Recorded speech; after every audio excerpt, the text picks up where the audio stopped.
Sonic sure has had it rough since he jumped to 3D is a statement you've probably heard and heard complained about one too many times. Despite the widespread usage of that phrase, what I've noticed is that nobody can come to a consensus on when exactly this mysterious drop in quality happened in what the internet has dubbed the Dark Age of Sonic. Despite the fact that everyone can agree that it in fact did happen. 1991 and 1997 made up the classic era with the Genesis titles, Sonic CD, the Game Gear games, Sonic R, etc. It's a commonly heard value that these years, specifically the Genesis platformers, were Sonic the Hedgehog at its best. The momentum-based physics, open-ended level design generally geared towards replayability, and so on.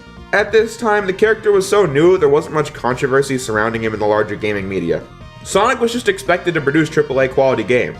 Everyone knows that Sonic had a difficult time first getting to 3D in the Saturn era, but in 1999 for Westerners, Sonic Adventure was released for the Sega Dreamcast, and despite what that oh-so-overused opening statement would lead you to believe, at the time of its release, Sonic Adventure was met with positive reviews, like most other 3D transitions were that were praised for taking the 2D elements and redefining them for 3D. Sonic Adventure was one of the first 3D platformers to really put an emphasis on the story, world building, and dialogue, and for that I still appreciate it to this very day.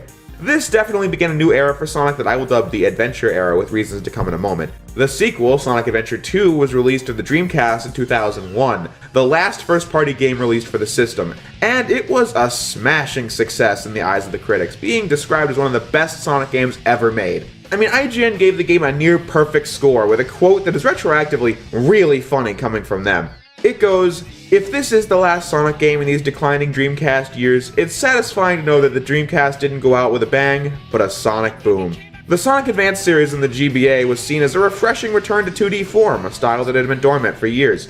Sonic Heroes was slightly more divisive with many fans and many detractors, but all in all, what I'm trying to say right now is that the early 2000s of Sonic was fairly business as usual, especially when the shock of the series going multi-platform wore off. Sonic Advance 3 won Handheld Game of the Year in 2004. You see, Sonic was still a legitimate franchise like any other at this time. Are we clear on that? We are? Good. In 2005, Shadow the Hedgehog was released and this changed everything. This game received what were easily some of the worst scores the series had ever seen up to that point. There are exceptions, but 4 out of 10? 2 stars? That was embarrassingly bad for a series like Sonic. Scores that felt pretty deserved, with shallow, repetitive, padded-out content, a nonsense fan-servicing storyline, you name it. Any series can recover from one bad game. I mean, Sonic Rush came out the same year, which was well-liked in the same vein as the Advance series, but when things start happening on multiple occasions, they stop being a one-off drop in quality and start becoming the norm. Since Shadow the Hedgehog was followed by the gut punch of Sonic the Hedgehog 2006, which was, is, and probably will be for the rest of time, considered one of the worst games ever made. To this day, the stench left behind by Sonic 06 can still be felt, since there is still a stigma behind Sonic no matter how much time passes.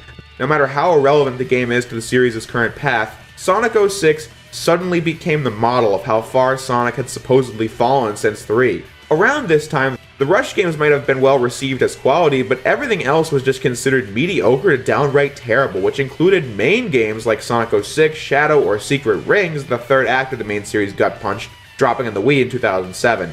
But spin-offs as well, like the Riders lineup, Sonic Genesis on GBA, or the Rival series on PSP. I mean, Sonic Team can't even remake their own first game right. There was a problem at this time. The negative outlook with anything on Sonic's face on it got worse over time, with Sonic Unleashed, what is now considered one of the best Sonic games, getting worse scores than Sonic 06 from some outlets, with Black Knight following suit. Culminating in the release of Sonic Freeriders, the final game in the Riders series releasing at the launch of the Xbox Kinect, which already meant that the game was going to suck before it even hit store shelves, and guess what? The game was barely playable, got terrible reviews, and that was that. But immediately following that, the 2010 revival I discussed in my Sonic Stories video happened. Sonic the Hedgehog 4 Episode 1 and Sonic Colors came out, followed by Generations in 2011, showing how Sonic seemed to finally be back on track, listening to critical feedback that was given over the previous 5 years. Now, once again, there are always exceptions, since Lost World got pretty negative reviews, thank goodness for that. Boom was for a short time considered the next 06, which faded away pretty quickly since I already forgot what Sonic Boom was and the time it took me to finish that sentence. But now, games like Mania were praised to high heaven, with Forces getting far better reviews than I ever expected it to. Why have I put so much stock in review scores? Especially since they're not representative of how the entire fanbase feels about these games. And the reason for that is because I have a mind rooted in logistics and data. In the years of 2005 to 2010, and to this very day, it's always agreed the classic era was 91, 97, and the rebirth was in 2010, however the years in between are all over the map in opinions. First, I'm going to discount the idea that there's a modern era from 1998 to the present, since that's just completely ridiculous.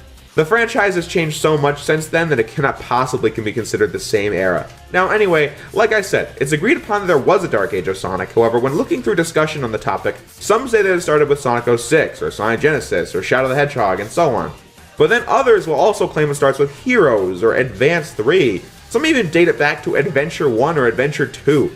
This is far too subjective from my perspective. Things like eras should be something rooted in factual evidence to determine what periods of time are what, and if the definition of the Dark Age of Sonic is purely based on what you as an individual consider to be the first game you don't like, then this could apply to any game, since if I didn't like Sonic 3, I could just say the Dark Age starts there and have it be correct, since that's the problem with using subjectivity to define objectivity. It's like I said, Sonic was pretty much business as usual from Adventure 1 to Sonic Advance 3, so for that reason, the years 1998 to 2004 are what I dub the Adventure era, since the state of the series, the tone, the art style, the voice acting, it was all the same.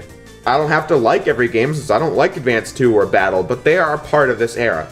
Because of the data I found on Critical Response, Shadow the Hedgehog through Sonic Freeriders make up the Dark Age, despite Diamonds in the Rough like the Rush series or All Stars Racing, with 4 Episode 1 and onwards making up my meta era. It's not just Critical Response, there are plenty of other reasons why 2005 to 2010 was such a bad spot for the Sonic series behind critic scores. Within the fanbase, there was such a fine divide of teens, young adults, and kids arguing over the stupidest of things, with civil discussion more or less going out the window.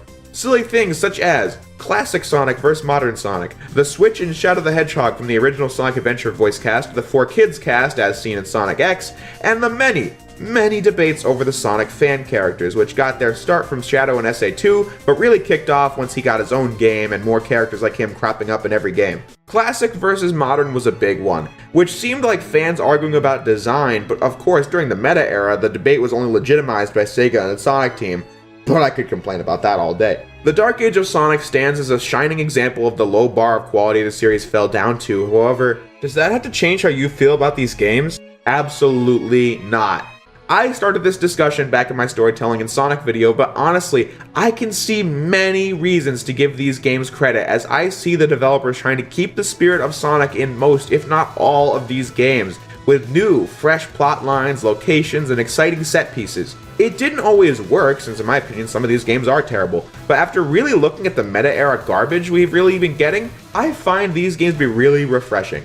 I mean, I thought it was awesome to see Sonic fly out of a cannon riding on the cannonball as he raids pirate ships, or that time where he ran through a volcano to kill a dragon, travel across the globe to save the planet from near destruction, travel through time, stop alien invasions, travel to different dimensions, ride magic carpets against the night sky, run through abandoned Roman Colosseums. To me, this was and always will be more faithful to Sonic than Care Bear Donut Land or Green Hill Rehash number 367 will ever be. There is nothing wrong with liking these games. But I just wanted to clarify to the folks that asked me why I defined games like Unleashed or Black Knight as Dark Age games, even if I said I liked them in the last Sonic video. But now that my opinion on the Sonic eras are clearly defined in this video, I think that sets the stage pretty well for my inevitable look at the Sonic series. But with that said, I thank you all for watching, and I will see you next time.